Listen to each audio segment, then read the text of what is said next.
Hello, everyone. Welcome to Online Seller UK podcast. My name is Prabhat, founder at Online Seller UK. And today I've got a very interesting topic. The topic is about product compliance or safety requirement for Amazon sellers in the US, EU, and the UK.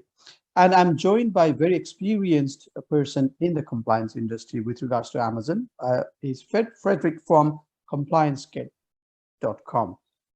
Fredrik, this is good to have you here. Welcome to our podcast.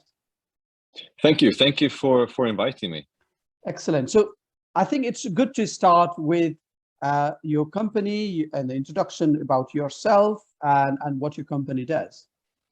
Right. So I moved to Shanghai 10 years ago. It's actually more than 10 years ago now. Worked with manufacturing in mainland China, mainly e-commerce customers and also retailers, right? I'm originally Swedish.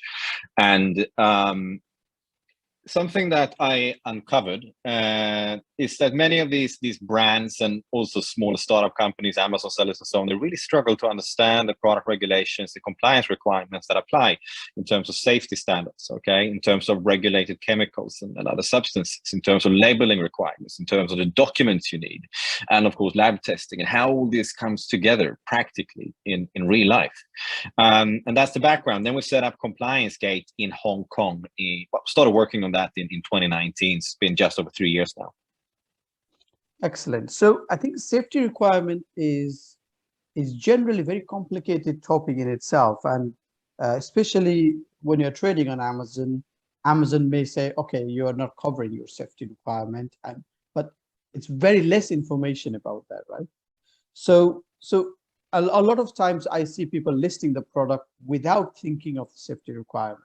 And I'm not talking about larger brands. Obviously, the larger brands do go and comply with various steps that's needed. So what is the first step I need to do when I start getting a notification saying because of such and such reason, your product has been removed from Amazon?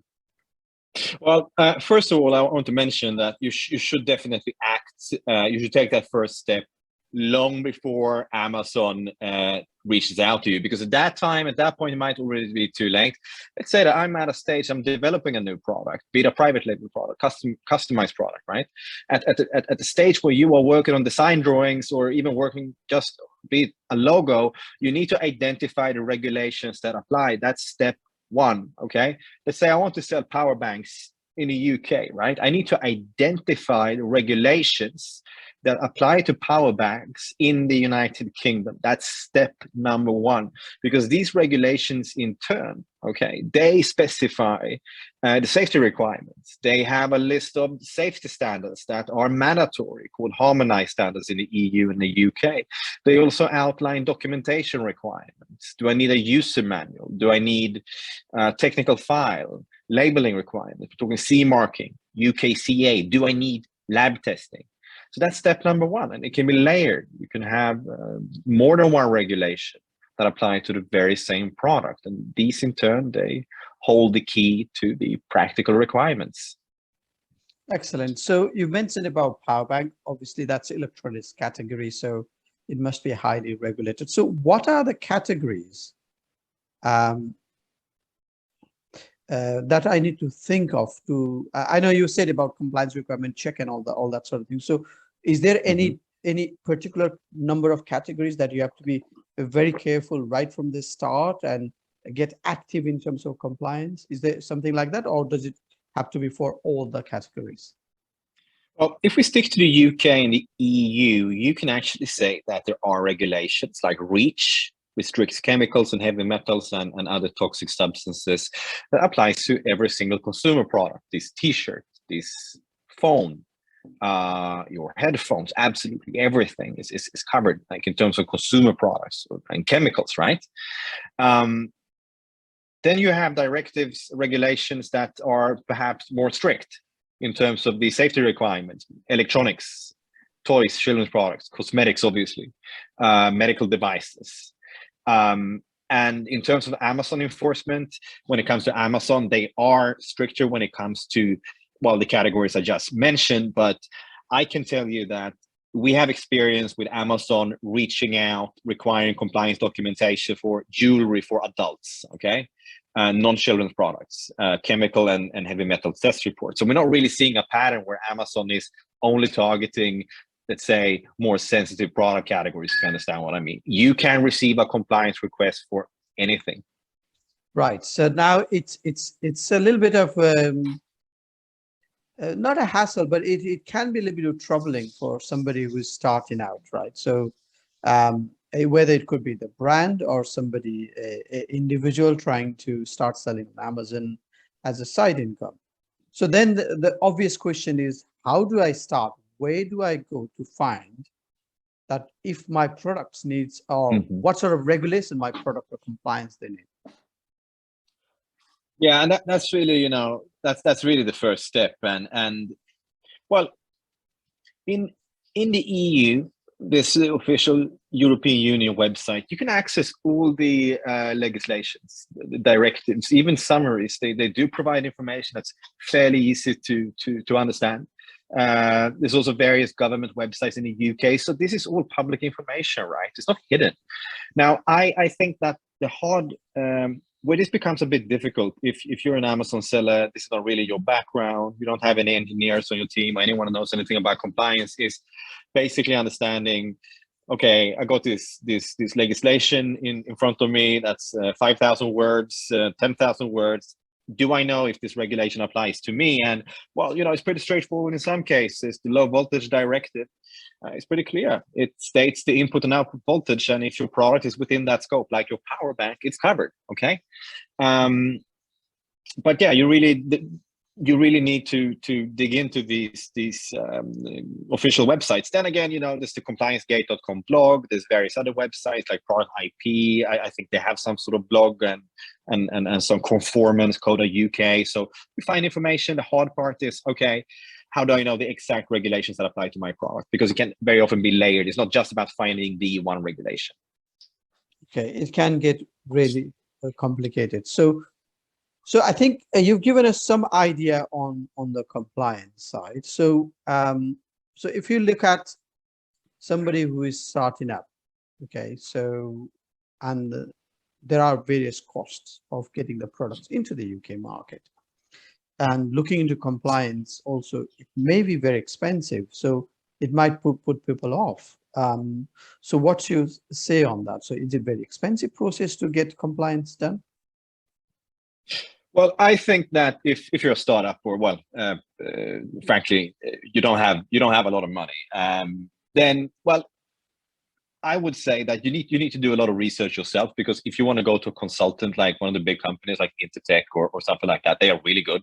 They are fantastic people, but of course they charge for it. If you go to them and say, hey, I want a list of regulations or requirements or whatever, they will charge you for that. Like, it could be in the thousands of pounds, right? So it's that's number one. Like, you really have to do the legwork. You have to do your own research. And I think, you know, as an entrepreneur in e-commerce and as Amazon said, you should understand the basics. So it's expensive to attempt to outsource the research part.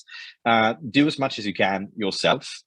Other than that, you will possibly need to create documentation. This is very often self-issue declarations or something like that, or create label files. It could be a textiles label, fiber composition, the CE mark, the UK CA mark in the UK, right? And let's say you go to a consultant and you want them to create the label files for you. Well, that's going to cost you, right? Then again, you can download, like, you can get a Photoshop or Adobe Illustrator trial or get GIMP for free and create your own label files, send it to your factory. Lab testing, there are various ways to cut costs, like when it comes to chemical testing. One thing we do for our customers is to take material samples from multiple products, mix that into one, and that way perhaps you don't have to test every single watch from your collection. You take material samples from 3 watches, you do it all in one. The drawback is if one of these, you know, if they contain like lead or cadmium or another restricted substance, you don't know which one. Could be just one of them. So then you're stuck with a negative test result. But there are various ways to also reduce your testing costs. And why do I mention that last? Because you can't do lab testing in your kitchen. Like, that's not the way it works. You need like proper equipment. You need chemical engineers. You need electronic engineers, and so on. So that's the only part that you can't really do yourself. Okay, excellent. So Then let's talk about yourself and what you do. So I understand you work with both startup sellers and then also obviously larger businesses. So tell us how you work with Amazon sellers and how somebody can get in touch with you. Right. So we have a SaaS product, a platform called the Compliance Gate platform. You find it on compliancegate.com, GAT. Essentially, it's a platform where you log in, you specify, okay, where I'm selling, you click the EU, then you select product category, electronics, and you set, say, input voltage.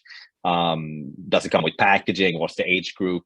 Things like that. And the system then generates what we call a compliance requirements list, basically a checklist. You can go in and click tick, that's done, and so on. You can also create the label files and the certificates within the platform, and also book lab testing. And on top of that, get consulting from my team. That said, we also have hundreds of free articles that you can find, as I said, completely free of charge, covering compliance, various aspects of product compliance for the EU, the UK, the US, but also Canada, Australia, Singapore, even Hong Kong. So that's completely free. I think we have the largest free knowledge base when it comes to product compliance, and it's specifically written because my background is e-commerce. Right now, we work with a lot of big companies because it's a big need for them as well. But my world is really e-commerce, so it's written for e-commerce and Amazon sellers from their perspective. Very practical. Absolutely. No, that's good. Then thanks for sharing that information. I think we can round up this conversation. I think I find it really useful that sellers can find information through your compliancegate.com. That's really helpful. So is there anything else you want to add before we end? No, well, there's one thing I want to mention that, when Amazon sends one of these compliance requests, it can be for an existing listing. It could be when you're listing a new ASIN, right? It's too late because imagine this. Imagine a product is not lab tested. Well, you send it for lab testing. What if it fails because it's not designed correctly? You didn't tell your supplier about the regulations to follow and so on. You didn't inform them that, okay, you need to follow the EU REACH regulation, for example, or the UK REACH regulation. Labeling, imagine that. You're shipping a product, you have it in a warehouse in the UK or the US, and they come and say, well, send us a photocopy of the label, right? Well, it wasn't correctly labeled from the beginning. This accidental product compliance doesn't really exist. Like you can't teleport a product label. You can't, magically transfer a CE mark or a UKCA mark right into, an Amazon or any warehouse that matters. You need to work on this as you even, it's on the drawing board, it's an idea stage. It has to be part of your specification. And it doesn't matter if it's custom design. It doesn't matter if it's a private label product. And it doesn't matter if it's just a t-shirt or a power bank. Yeah, it applies to all the products that you sell on online. Okay, excellent. So that's been really good conversation, Fredrik. And I appreciate your time. Enjoy your rest of the day, and I'll hopefully see you soon. All the best. Bye for now.